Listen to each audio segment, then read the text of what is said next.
नमस्कार मैत्रिणींनो, रंजना किचनमध्ये तुमचं स्वागत आहे.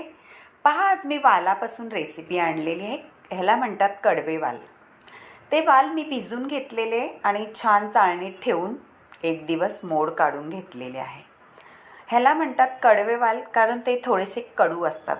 आता आपल्याला एक भांडं घ्यायचं आहे, त्याच्यात पाणीही घालून घ्यायचं आहे आणि ते असे छान भिजत घालून घ्यायचे.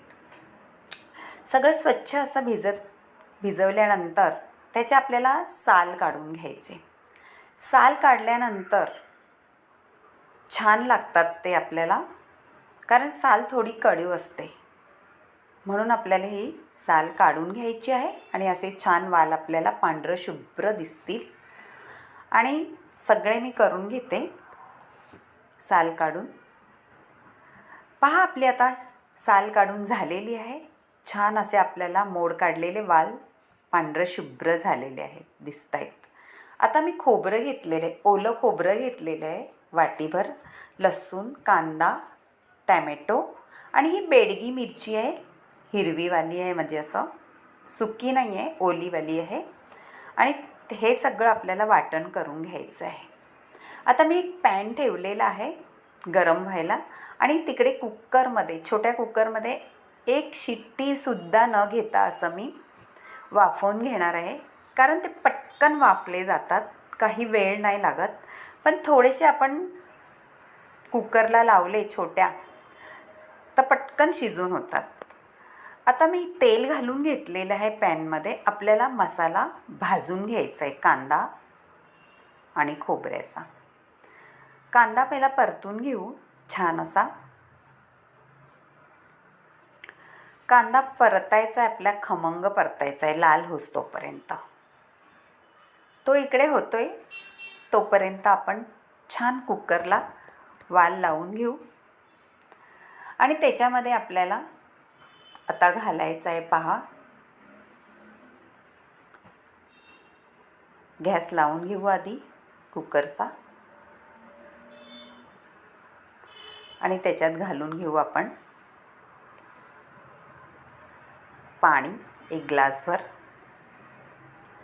पाणी. घातल्यानंतर मीठ घालायचं आहे आपल्याला, थोडंसं चवीपुरतं वालाला लागायला. आणि थोडीशी हळदही लावून घालून घ्यायचे. त्याच्यामुळे त्याचा कलर सुंदर येतो वालाचा. कारण पांढरे शुभ्र असे वाल असतात, त्याच्यावरती मीठ आणि हळद घातल्यावर कलर खूप छान दिसतो त्याचा. आता आपण इकडे कांदाही हलवून घेऊ, थोडा भाजत ठेवलेला आहे. आणि कुकरमधले ते सगळं हळद आणि मीठ वालाला लावून घेऊ आणि कुकर बंद करून घेऊ. आणि एक शिट्टी झाली का लगेच आपल्याला गॅस बंद करायचा आहे. जास्त वेळ ठेवायचं नाही, नाहीतर त्याचा गाळ होतो आणि ते आपल्याला वाल दिसतसुद्धा नाही आमटीमध्ये किंवा वालाच्या भाजीमध्ये. आता ही मिरची आहे ती तोडून घातलेली आहे, त्याने कलर अप्रतिम येतो आपल्या ह्या रेसिपीला छान. आणि तिखट नाही आहे, त्याच्यामुळे ही कलरचीच मिरची आहे. आता आपला कांदा भाजत आहे तोपर्यंत टॅमॅटो कापून घेऊ. मोठाच कापून घ्यायचा आहे. तो सुद्धा आपल्याला पॅनमध्ये घालून भाजून घ्यायचा आहे. टॅमॅटो भाजलेल्याने त्याचा कच्चा पण जातो आणि अप्रतिम लागतो त्या भाजीमध्ये. छान असा खमंग मसाला आपल्याला करून घ्यायचा आहे. सगळं व्यवस्थित परतून घ्यायचं आहे. आता आपण त्याच्यामध्ये घालून घेऊ खोबरं. आपला खोबरंसुद्धा त्याच्यामध्ये छान घोळवून घ्यायचं आहे आणि भाजून घ्यायचं आहे. पहा, आता कांदा खोबरं छानपैकी भाजून झाल्यानंतर, आणि याला खोबऱ्याला वेळ नाही लागणार भाजायला, कारण आपण ओलं खोबरं आहे पण किसून घेतलेलं आहे इळीवरती. छान असं बारीक किसलेलं आहे, खवलेलं.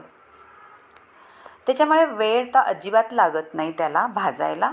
असं सगळं त्याच्यामध्ये परतून घेऊ एकत्र, म्हणजे मसाल्याला छान अप्रतिम स्वाद येतो. आता झालेला आहे आपला मसाला परतून. आणि कढई ठेवू तापायला. तेल घालून घेतलेलं आहे पहा. गरम होऊ द्या जरा कढई.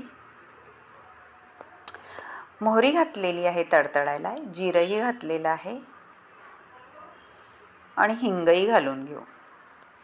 हिंगाने आपल्या वाल असतं ते थोडंसं जड असतं पचायला. कढीपत्ताही घातलेला आहे आणि वाटण करून घेतलेलं आहे मी सगळं. थोडा लाल तिखट घातलेला आहे, काश्मीरी घातलेला आहे थोडासा आणि गरम मसालाही घालून घ्यायचा आहे आपल्याला. हळद घातलेली आहे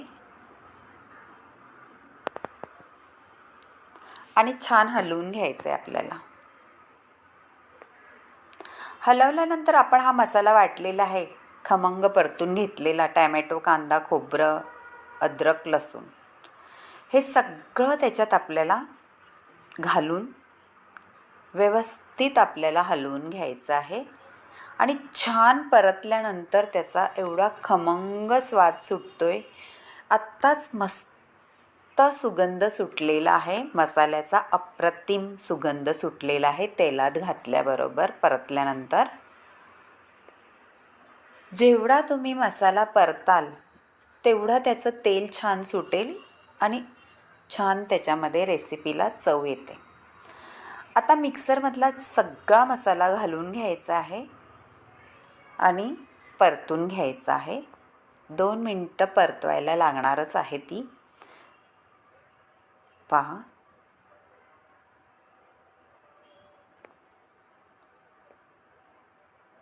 आता आपले वाल झालेले आहे शिजून, छान मऊसूद झालेले आहेत. ते आपल्याला घालून घ्यायचे त्याच्यामध्ये.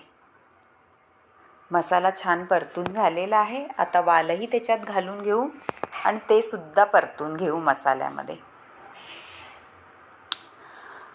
इतकी छान अप्रतिम ही वालाची आमटी होते किंवा भाजी म्हणू शकता, आमटी भरू शकता.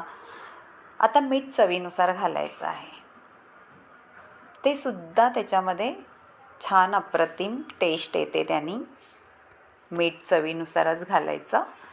आपल्या आपल्यालाच माहिती असतात किती तिखट आहे, किती कमी तिखट आहे. आता मिक्सरमध्ये पाणी घालून घेते. त्याच्यामध्ये मसाला होता थोडा, तो सुद्धा धुवून टाकलेला आहे मिक्सर त्याच्यामध्ये. मसाला त्याच्यात राहिला होता. आणि तुम्हाला किती पातळ हवं आहे आणि किती घट्ट हवं आहे त्याच्याप्रमाणे पाणी घालून घ्यायचं आहे आणि छान उकळी घ्यायची आपल्याला. झाकण लावून ठेवलेलं आहे.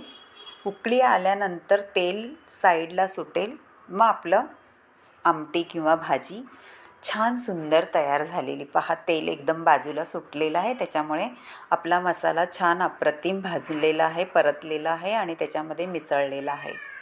पहा, तुम्हाला अशी आमटी करून आवडली तर आणि रंजना किचनला लाईक करा, शेअर करा आणि कमेंट करायलाही विसरू नका. खूप सुंदर होते. तुम्ही ही भाकरीबरोबर खा, चपातीबरोबर खा, भाताबरोबर सुद्धा खाऊ शकता. अशी आपली वालाची आमटी किंवा भाजी तयार झालेली आहे. आता आपण त्याच्यावरती थोडीशी कोथिंबीर पेरून घेऊ. कोथिंबीरने अप्रतिम दिसायला तर दिसतेच, पण खायलाही स्वाद तेवढा छान येतो.